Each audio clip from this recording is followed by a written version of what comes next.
Hoodwink, swindle, bamboozle. Am I reading something for a 1930s private eye? Ah, at least he's paying me. Hello, people of the internet. Have you heard of QAnon? It's a scam, a swindle, a con. It's a three-card Monty.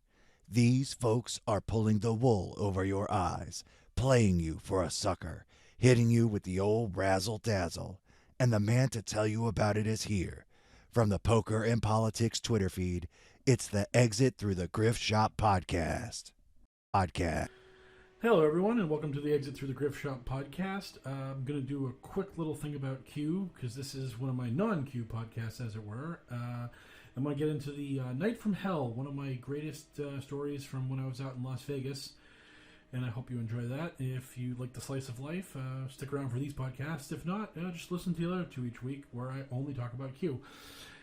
Anyhow, Q's back. Yay, Daddy's home. Was his delay caused by the FBI warrant? Maybe. I'll say that it is interesting, and there's people who are talking about which board Q posted his Q drops on. I'm not much of an 8chan connoisseur, as it were. I've been there a few times to look at some of the wackier research and whatnot, will you?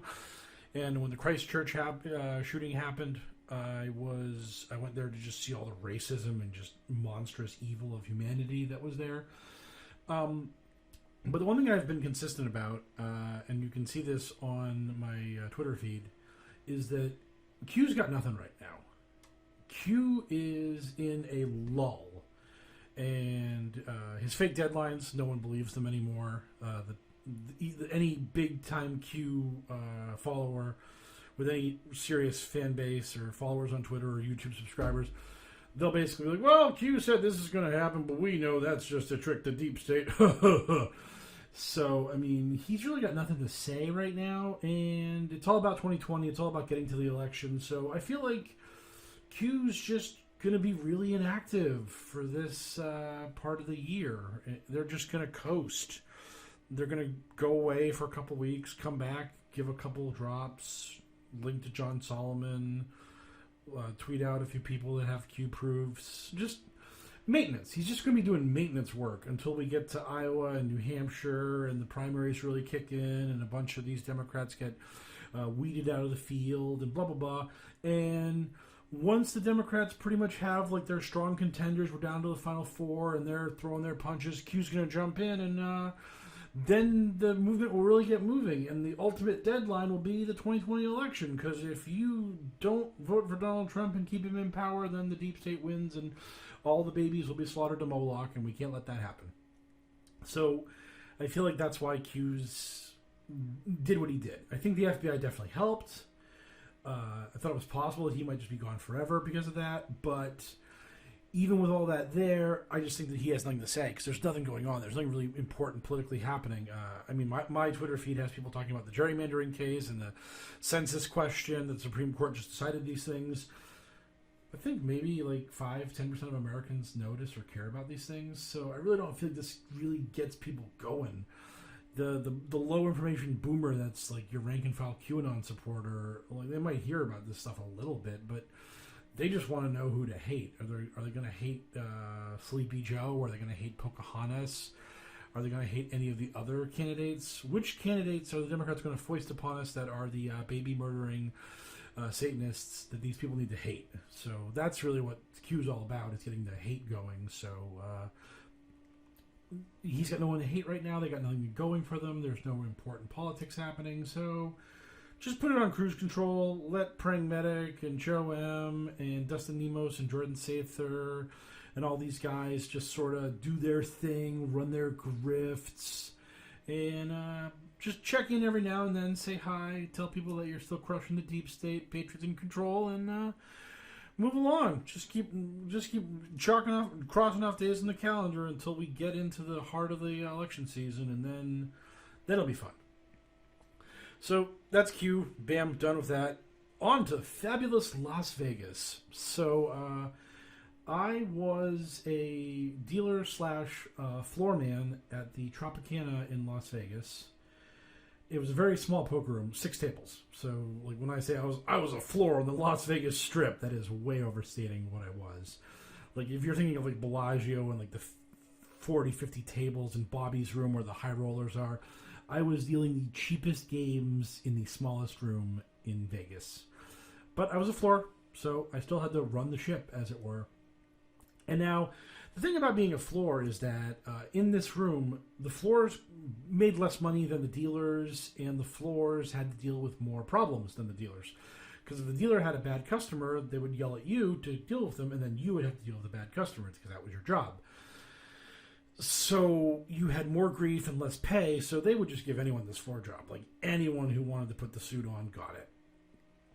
And as a result, a lot of our floors never really grew into the position of being someone who wielded power and enforced the rules. My first couple months there, I was totally spineless. Like, if a player wanted to do anything, I'd be like, you got it, no problem. I'm sorry for even meeting your gaze. I'm just a schmuck here, just trying to make ends meet. You know how it is.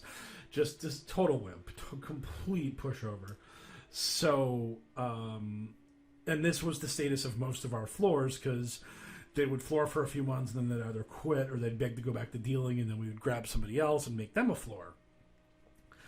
So we had a bunch of pushover floors. I was one of the only guys who got through that, like, initial 2 months of being walked on kind of thing, and then I realized, you know what? I'm the boss. I'm the one who's in charge here. I call the shots. If these people are being problematic, I'm throwing them out. And so I come in one Friday, and the floor guy that is the swing shift supervisor on Friday is completely incapable of telling a customer no, just completely incapable of running the room and controlling people. And we have 2 or 3 games going, and everyone in the room is blotto drunk. Some are way more crushed than others, but nobody is sober in the room. The room is an absolute dumpster fire. And I walk in, I count the bank down with that guy, and he runs out of the room with his hair on fire. He's like, good luck, bye. And I'm like, thanks. This is great. And everyone's screaming and yelling at each other. F-bombs are going off left and right. It's just a total disaster. And I'm just sitting there, and I'm like, I'm going to, like, have to throw half this room out because these people are just so crazed. They're just so out of their minds. The cocktail waitress comes in, and we had a cocktail waitress who was completely and utterly without scruples. She would do anything to get tips. She would illegally double serve people drinks. She would let guys put their arm around her hip. She would let guys rub their hands on her thighs. She would bend over and flash her panties at guys. She was absolutely just hustling her ass off to get whatever money she could from everyone. And that's the way it was. And all the other waitresses hated her because they didn't double serve and they didn't sexually objectify themselves in order to try to get tips. So when these guys would be like, what do you mean you ain't going to bend over and show me your tits? Like, that would really be an annoying problem because this girl did these things. And she was a known massive hustler. So she comes into the room and she's just pouring the gasoline on the fire. And the second time she comes in the room, I'm like, you know what? Just don't even serve this room. I'm cutting the entire room off. Don't come back here with drinks for like 2-3 hours. Like, seriously, I don't want you in here. And she looked at me and she looked at the room, and even in her just crazy wring every nickel I can out of every drunk guy in the room attitude, she just was like, okay, fine, you got it. And I was like, thank you. So she leaves. Some of the people at some of the tables kind of sober up a little bit, but not really. And the rooms get smaller and smaller. We get down to one table, and the one table we're now at is full. 8 of the 9 guys are crushed drunk. 1 guy is sober. And this leads to the first problem of the night. And the first problem of the night is this big poker hand breaks out. It's a poker table. What do you expect happens? This big hand breaks out. The sober guy gets all in for a short stack. He's got like $150 in front of him. this one guy who is beyond just drunk. This guy is probably doing all kinds of drugs. He's all kinds of messed up. To let you know how wonderful the Tropicana was at the time I was working there, we had a bar right across the, directly across from the poker room was a bar, and where that bar was it's where prostitutes hung out all night looking to pick people up. And this guy in question grabbed two of the prostitutes and brought them into the room, and they were standing behind him watching him play. And then I told the prostitutes, you can't be in here. And they were like, why not? And I was like, you know why you can't be in here. Go back to the bar where you ply your trade, because the Tropicana has sort of detente with the prostitutes, where they stay there and they're not on the main floor of the casino, and that's that. So I have that little incident with this guy. And he gets all in with a sleepy drunk across the table from him. So we have sober guy in for about $150 and a main pot with guy on every drug in the world and sleepy drunk. And then sleepy drunk and the guy on every drug in the world are playing for a $500 side pot. They each got an extra $250 a pop that's going into another secondary pot. The cards rain down. The sober guy, after the river or last card comes down, the sober guy jumps out of his chair and screams, "Nuts!" Which in poker parlance means I have the best possible hand. It's not some weird sexual reference, in case you don't know that. So he snaps over his cards, and he has the absolute winner. He is going to win every dollar that is available to him. It's at this point that the sleepy drunk pushes his cards forward 1 centimeter or two, then realizes that there's a massive side pot to play for, a $500 side pot to play for, grabs his cards from the centimeter push forward that he made originally, and turns the cards over. It's at this point that a player not in the hand, who is also, again, crushed drunk, because everyone in the room is crushed drunk, a player not in the hand freaks out and starts screaming that sleepy drunk folded his cards, or as we say in poker parlance, mucked his cards. And he's screaming, "That was a muck, that was a muck, he folded his cards, his cards are dead. The guy on every drug in the world gets the pot, he wins that pot, that's the way this goes, those are the rules of poker." And he now riles up the guy on every drug in the world, and that guy's like, "I win! He folded, give me the pot." And the dealer is not very good at speaking English. Because a quick aside here, when the poker room opened at the Tropicana, what happened is the contingent of dealers that were Korean and Chinese understood that poker dealers got tipped better than pit dealers that deal blackjack, roulette, craps, etc., etc. And somehow, some way, they leveraged themselves into the poker room. So we had a lot of people in the room who didn't speak the best English, but were competent dealers besides that. But when arguments and things broke out, they had a very tough time speaking quickly and promptly and confidently in a situation like this. So I have a dealer that's not really well prepared to handle totally destroyed drunk people screaming at each other. So I come running over, and I get the gist of what happened from my dealer, who's trying to speak the best English she can to me, and the drunks, who are all incoherent and belligerent and yelling, except for Sleepy Drunk, who's not even really trying to defend himself. He's just like, "I didn't fold, man. I didn't fold. I don't know what's going on." And this is the hullabaloo that I'm currently engaged in. And I asked my dealer, did his cards hit the muck? Now, again, poker parlance, quick aside, all the folded cards from all the players that have folded go into a pile of cards called the muck. And it's kind of standard protocol in poker that if your cards hit that pile of quote-unquote mucked cards, they're dead. Now, we can get into the weeds here, but I won't. But that's generally the rule. And I asked her, I'm like, did his cards hit the muck? Are they dead? And she's like, no, they didn't. And I'm like, okay, then his hand's live. He wins the pot. And again, the guy who is not involved in the hand starts screaming and yelling about how this is terrible. This is a rig. It's fixed. The guy on every drug in the world is being ripped off here. That we're running a game on him, and that this is totally unacceptable, and that the Tropicana is just horrible. And I'm an idiot. I don't know what I'm doing. I'm a fraud.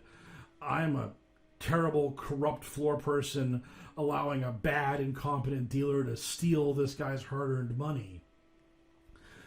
And I hear all this screaming and yelling at me, and I'm like, okay, guys, okay. I'm going to go up to surveillance and watch the hand on tape, okay? So I call surveillance. I'm like, guys, we had an incident about like 10 minutes ago. I give them the time of the hand, et cetera, et cetera. I'm coming up there. These are the people you should be watching to see play the hand. So when I get up there, you should probably be able to cue it up for me, et cetera, et cetera. So I hang up, go up to surveillance. I watch the hand. Sleepy Drunk does exactly what my dealer said Sleepy Drunk did, which is push his cards forward 1 centimeter, 1 inch, and then grab them immediately and table them. And he is on the far corner of the table, and the dealer's Muck is on the other side of her body across from Sleepy Drunk. There's no way his cards could get there. Literally none. So his cards are live. They're readable. They play. He wins. I come back downstairs, and it was in this time that 4 other guys at the table who were crushed drunk got up and left. And I was like, oh, thank God.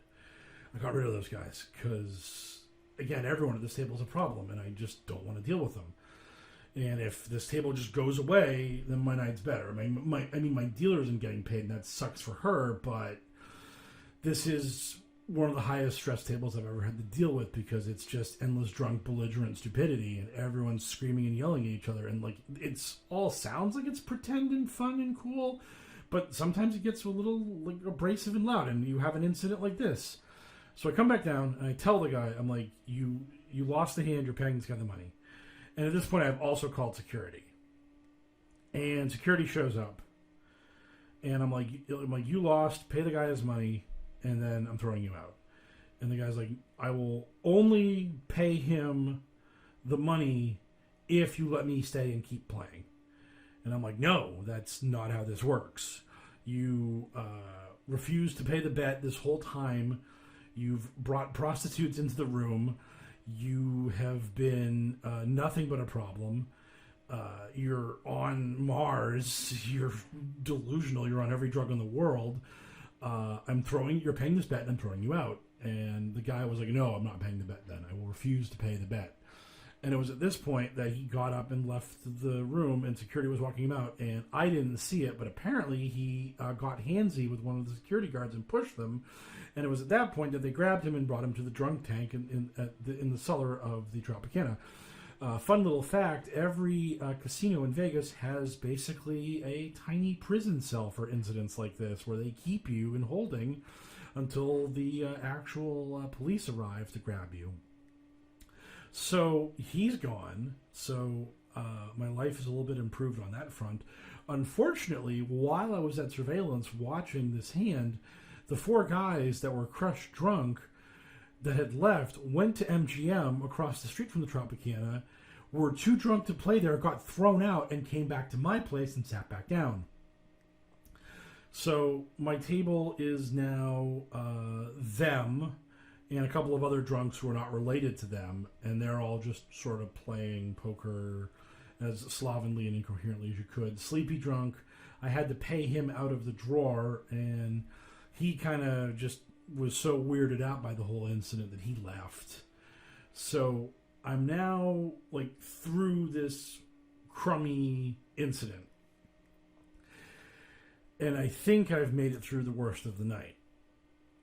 It's at this point that 3 hours pass, thankfully, and I get a call from the security guys, and they're like, he wants to pay the bet now. And I go downstairs. His money is still in its rack, and I cut out the $250 that he owes. I show it to him. I show it to the camera. And then I grab it and I bring it back upstairs. And with that being done, then the security throws him out of the building after putting him in the book for persona non grata, never allowed back on our grounds again. So that ends the story of the man on every drug in the world. It's at this point that the 4 guys that are at the table, along with the other 2 guys that are with them, realize that they haven't been served in a long time. And I am so close to getting out of work at this point. I'm a half hour away from passing these guys off to the next room manager, because our shifts were something like 4 to 12, 12 to 8, 8 to 4, and it's 7:30. Basically, we'll just go with that. Someone's going to go back and find the logs on what the actual shift rotations for Tropicana floor managers were back in the day and be like, Poker and Politics lying about that. Whole story fraudulent. That'd be awesome. That you'd waste that time to try to uncover my lies. But I'm so close to getting out of work at this point. And then this guy figures out I haven't gotten booze in hours, and that's bad. And they're like, man, there's no waitress coming by. And as I stated before, there's a bar directly across from the poker room. So the guy's like, well, there's no waitress coming here. I'm going to go to the bar and get us some beers and some shots. And he gets orders from everyone at the table. And then he goes to the bar. And as soon as he walks to the bar, I walk behind him. And when he starts talking to the bartender, I give her the throat slash gesture. I give her the cut sign. And she sees me, and then she's like, I can't serve you. And he's like, what do you mean you can't serve me? And then she throws me directly under the bus, and he's like, he told me I can't serve you. And then he comes right at me, and he's like, what's going on here? Why can't I get served? And I'm like, because you're drunk, and you've been overserved all night, and I need you to sober up.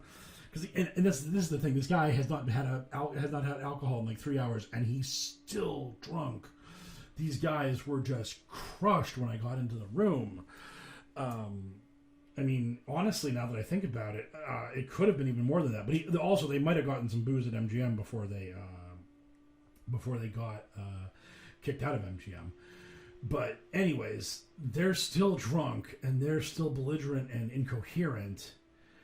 And the guy's talking to me, and he's like, oh, come on, man, this is Vegas.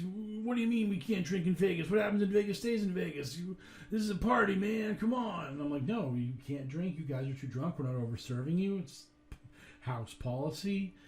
And then the guy keeps at me, and I'm like, look, I'm not arguing about this. You're not allowed to drink, and if you continue to argue with me, I'm going to throw you out.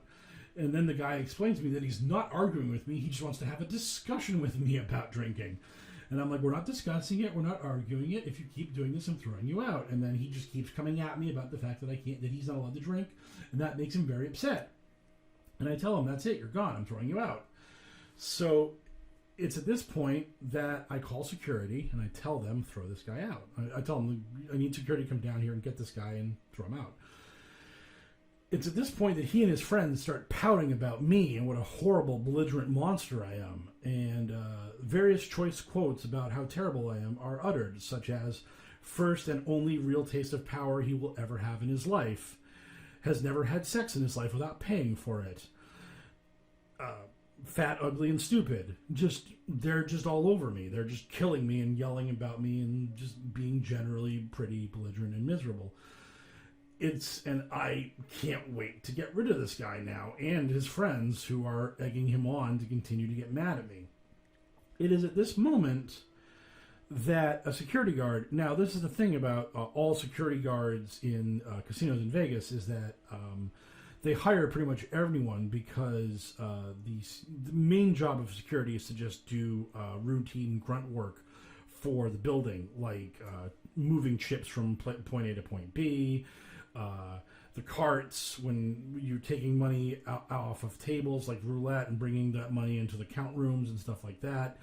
The security people come in, grab a cart, and stuff like that. It's very physically undemanding work. You'll see a lot of retirees have part-time gigs as security guards in these places. And It is at this moment that a woman who walks into the room, and she is maybe 5 foot tall and maybe 90 pounds. And she says to me, "I'm here for the chip buy," because she thought that I was going to give her money in exchange, and then we were going to go to the cage to get chips, and she was going to walk the chips back with me and verify that the exchange was all proper and that the chips and the money got where they were supposed to be going. And I tell her, "No, I need you to throw somebody out." And she looks at me and says, "I can't do that." And I'm like, "Yeah, that's kind of self-evident." And then she gets on the horn. She gets on the horn and explains to the people in the surveillance and security that I do not need a chip buy. I need the muscle to come get somebody and get them out of there. It's at this point that a couple beefy dudes show up to tell this guy that he needs to leave. And while this is happening, the morning room manager walks in to get ready to relieve me because we have to do our shift change and all that kind of stuff. And one of the drunk guy's drunk friends starts telling the morning shift supervisor, floor person, what a terrible person I am and how awful I am and what a bad guy I am, and et cetera, et cetera. And as all of this is going on, the security guards finally encourage the drunk guy to get out of his chair and start leaving. And I could have taken his payout, or I could have sent him to the main cage. Like a moron, I allow him to cash out with me, and he has $32 in chips. He has 6 red chips for $5 each and 2 white chips. So I count them out. I'm like, $32. And he's like, "No, wait, there's more." And he starts smearing the chips on the counter like it's his own poop. He just starts grinding and sliding and moving around the chips, trying to make it look like it's more money, or he's just trolling me because he's a dumb drunk who's angry at me because I threw him out. And the security guards are like, "It's $32, sir. Get your hands off the counter." And then I pay him the $32. The security guards walk him out. His friend, who was chewing out the morning shift supervisor, floorman, for my transgressions, gets up, and they all leave, and the game falls apart. And this dark chapter in the Tropicana's history is now concluded. And it's at this point that the morning room manager, having received this 10-minute soliloquy about what a monster I am, walks over to me and says, and I will never forget this, he says, "So when you're leveling a priest, you want to go shadow spec, right?" And I'm like, "Yes, yeah, you want to go shadow spec."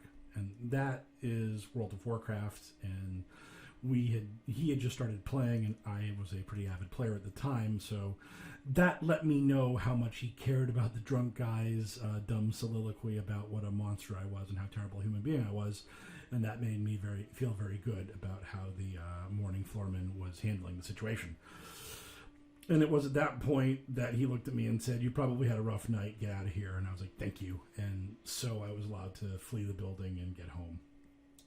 So that was my exciting night from hell. It was a magical event.